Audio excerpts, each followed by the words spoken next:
Who's in queue? Oh, okay. Let me patch in Freddy Roach. Freddy, are you there, brother? I'll put him on right now. Freddie Thank Game. you. Thank you very much. Hey, Game. Hey, Freddy, how you Hey, doing? Thanks for I'm taking the good. time to How speak are to us. you? No problem. Freddie, yeah, thank you for coming on. I know how busy and especially crazy coming closer to the fight is. There's been a lot of stuff been thrown out and kind of confusing, and I want to get to the fight definitely, but I wanted to clarify some of this stuff. You uh, had talked about Alex, or rather, your feelings about Memo Heredia, and that you had asked for testing. Bob Arum says that's not true. Was it a formal request, or was it something that you had just kind of privately wanted and it just didn't pan out? Could you clarify No, that? I asked Ariza, Manny, and Michael Collins. Michael Collins told me Aaron won't go for it, so I dropped it. Oh, I see. It basically, yeah, it wasn't like you threw it down to Marquez and Marquez said no. It just kind of died on the No, vine along the way. I never got that far. Can you clarify Alex Ariza's situation? I understand he's just basically stretching Manny and not actually doing his normal stuff with him anymore. Yeah, Manny asked me if he could run the hills because Alex wanted to take him to the track, and they went to the track one day. Manny's back got sore, so Manny asked me if he could run the hills like he normally does, and I told him yes. And Manny, he knows how to get in shape, so Alex does stretch him every day, and but that's his only job at this point. Are you guys just kind of playing out the string with him, in a Uh, sense? well, the thing is, I don't think he's necessary anymore. But Manny won't. Manny likes him, so we're stuck. So I thought he was going with Robert Garcia for a while, but then I heard Bob Arum pull the plug on that one. Yeah, yeah, I heard that same thing. I was the one that reported that it actually wasn't going through. It's kind of funny. Everybody rushed to do an interview with him and get one-on-ones, and as soon as I reported it wasn't true, everybody went kind of silent. Alex seems to like to talk, but then not clarify. But Dave, go ahead. You know, last time, the first fight was obviously what it was 8 years or something like that. It took 8 years for the second one to happen, and then this one happened, and now it's a year. Freddie, do you feel that was enough time to sit back and really try to figure out the puzzle of Marquez? Well, I'm trying to figure out the puzzle of Marquez the last three fights, and Right. and our game plan worked somewhat, but not really as good as I wanted to. So I just told Manny, let's just get in the best shape you can, fight this guy hard, and fight 3 minutes of every round. And I think we press this guy, we'll knock him out. So that's where we're at right now. So I get Manny in the best shape I could. I'm not worried about the footwork with the southpaw because that hasn't worked for us at all. And it just, I got Manny being more aggressive and backing the guys up. And when I watch the tapes, that's when he's always doing it, when he's at his best way against Marquez, when he's backing him up with aggressiveness. So that's what we're going to try to do in this fight. So it sounds to me that it's more or less, you know what, I'm done trying to have my fighter box him. He does better when he just kind of goes for broke. Is that what I'm hearing? Well, not for broke, just fights him. Fights him hard, yeah. The thing is, Manny's always done well when he's aggressive with him. He's put him down 4 times being aggressive, and that's what I want more of. Manny talked about that. We talked about that yesterday at the media day. I ended up getting out of there a little earlier than I wanted to, but Manny talked about that he's kind of trying to return to his roots and to be more aggressive and also more active, moving his head more angles. Is that going to require him to expend more energy, or is it kind of just remembering the things he used to do? Well, the thing is, I'll have to spend a little more energy than he has in his last couple of fights. but that's what we need to do. He needs to fight 3 minutes in every round, and he's very capable of that. He just, but the thing is, he just got in the habit of just taking it easy on these guys and being compassionate with them, and hurting these guys, but not trying to finish them. So I want Manny to be the old Manny Pacquiao that when he hurts somebody, he goes to the kill. And I've noticed that he actually said, I'm not talking about politics or religion this fight. We're talking about the fight. Like, he seems, his body reflects it. He seems to be in much better shape. I know it took him a while to get to camp, a couple weeks late, but was that just him conditioning and showing up? Were you pleased when he showed up with what you saw? Yeah, I was very pleased. The first day we did 12 rounds of the mitts. If he can do 12 rounds of the mitts, he's in shape. And he told me he's in great shape, and that's why he wanted to spend that time there.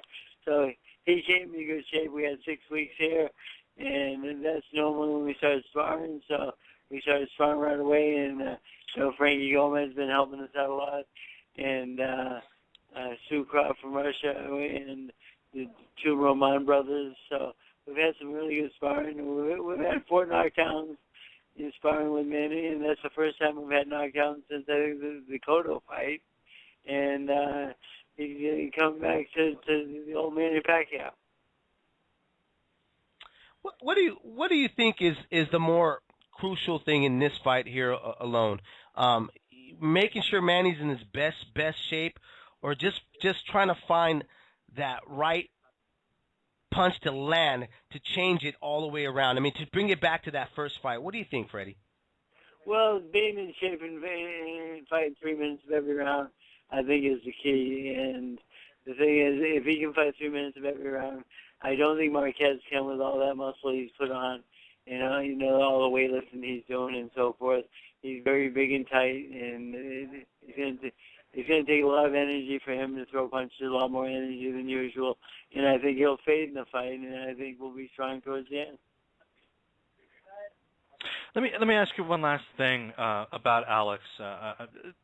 And I understand, like, I don't want to get sued, you don't want to get sued, so I'll be delicate with the question. But I talked to Bob yesterday, and I asked Manny this too, who had no comment. I said, do you guys worry about putting your fighter in with somebody who's the client of Memo Heredia, who his past? He's famous for undetectable drugs, and Bob told me, I'm not worried because Alex said that he works with him or has worked with him, and he gave him a clean bill of health. Does that kind of freak you out that you're the guy that's kind of working with your guy or is basically giving a clean bill of health to someone with Heredia's past? Does that bother you at all? I'm a little bit leery about that, and that's why the first when I wanted to do the drug test with Manny, the first person I asked was Ariza, because the thing is, you don't know what these strength coaches are giving these fighters. And, if we didn't have strength coaches, we wouldn't have drugs in boxing, because they're the ones who brought it here. Because the boxing crowd doesn't know that much about it. The strength coaches are the ones that, of course, I said something about kiss his ass if he's clean. And then Victor Conte jumps right on the bandwagon defending his buddy, But these guys have done this in the past, and the thing is, I don't want to get sued, so I got to be careful how we say this. But you know what? The strength coaches are the one who brought drugs to boxing. And it's the thing, I'll clarify though. Victor he was actually the one that notified me and Steve Kim about Memo Heredia's real name, because he's walking around with Angel Hernandez, and he's been really vocal. He doesn't think this is a good idea that this guy's in the sport. I'm actually working on a piece about Memo that I'm sure you'll get a chance to see. But Victor defended him yesterday. Victor defended him. Heredia? He just doesn't like me. So. I'll have to check with Victor. If we talked at length about Heredia, I'll have to see about his comments. Yeah, because I don't know. It's I don't want to take up all your time talking about. The thing is, I said it doesn't look natural that a guy gets that big that quick, but he might be weightlifting a lot, so maybe that's the key. Yeah, we'll see. Freddie, does it concern you though, even with Alex Ariza, of the past of him working with your fighters in the past? I mean, did that make you go, man, I didn't keep an eye on him because I trusted him, and now I'm kind of questioning what went on without me knowing anything? Well, that's why he's the first one I asked when they assured me that Manny was on no drugs. So I took it to Cons, and then Cons told me that Aram said no. So, but the thing is, I hate to accuse anyone of something, but the thing is, we're going to fight the fight, and Yeah. he's the only one that knows if he cheated or not. And but we're going to win the fight, and I feel that Manny's at his best right now, and he's going to knock him out. So, we're not going to ask for anything special or anything like that, but it's just, certainly something.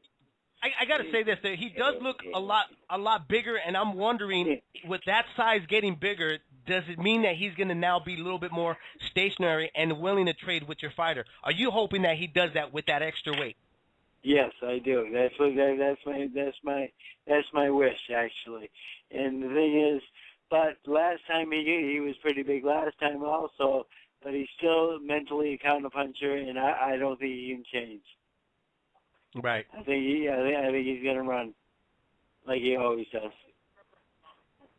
Well, I hope not. I want a better fight than that. I do too. I mean, I hope he stands a fight, but I don't think he's a counterpuncher by nature, and that's what he is. Yeah, that's very true. It's hard to change your stripes, especially at 40 or 41, his age. Well, Freddie, I know usually we do about 15 minutes, and we're at that point. I just want to thank you for your time and your candor, man. I really appreciate it. Absolutely. Thank you, Freddie. It's always fun having you on. Make sure I don't get in trouble, okay? Yeah, try to word those questions just right. Okay. Take care, boss. Thanks, guys. All right. Freddy Roach here with us on Leaving the Ring. And you know what? I just listening to this interview and his answers to to the questions that were asked, I got to tell you that I have a little bit more respect for him to go, you know what? It almost sounded like he wanted to say, I screwed up by letting a strength conditioning coach into my gym and be involved with my fighters. It was very interesting what he said, and just to clarify to those conspiracy theorists that think I'm on the wild card and top rank payroll, I call everybody boss that I know. So he's not actually my boss. You don't call me boss. That's because you're not my boss. You're my compa. Totally different. But yeah, I call people chief, boss. Just chill out. I like to nip things in the bud before they become stupidity. I really liked his answers. I gotta be honest, and I don't want to put him on the spot because I don't think people. Well, I want to put everybody on the spot, but with the question of, well, from now on, are you going to do testing for all your fights? And it's not Freddie's call. That's Manny's call. Ariza is Manny's call. His job is to train the guy, and he doesn't hire the rest of the team. He doesn't pay the rest of the team. People need to understand that it is Pacquiao's call. Just like with Nonito Donaire and VADA testing 365, 24/7, Bob really didn't have a say in that. It was going to happen regardless of, if they said it's cool or not. Nonito was going to do it. I don't think people understand that. It's, unless you sign a fighter and while you're signing him in that contract, you say, oh, by the way, all the fighters in my company get tested by this company and this is the way it's going to be, it's not going to happen. You can't impose anything outside of the contract that they don't want to agree with. So it's not like Bob can turn around and say, Chavez Jr., from now on, I'm not going to promote you and make millions of dollars unless you do this, and change your contract. It's just, it's going to have to come from somewhere else. It's going to have to come from the commissions. Yeah. And which is a scary thought because you know how I feel about the commissions. Yeah, well. It was interesting, though, that he just straight up said it. The strength coaches brought the drugs into the sport, and that's why with those answers, I was almost like hearing him saying, I screwed up by allowing a strength conditioning coach, which he didn't say, so don't quote and print it out there that he said that, but in so many ways, and you read between those lines, he was saying that I screwed up, and it was interesting. It was, yeah. His comments as of late have been very interesting. He said in one piece, it was the one that with USA Today, when steroids is Manny's rice. He said, he actually asked Ariza what it is he was giving Manny. And I thought that was kind of interesting. He's kind of, in a sense, publicly exploring. Yeah, he's exploring and distancing. Exactly. Which is interesting. You know. Yeah, I think that's the right word. Is that he's putting that distance between him and Ariza. And they've been distant for a while. And didn't we right. we asked about Ariza the last time, and he was less forthcoming. It was kind of like, it's an internal fight. I don't really want to. He didn't seem to mind getting into it now. Yeah, he did. You know what? I think it has a lot to do is that the end of days is there for him. You know what I mean? That's pretty funny. Manny likes weird things. Yeah, question.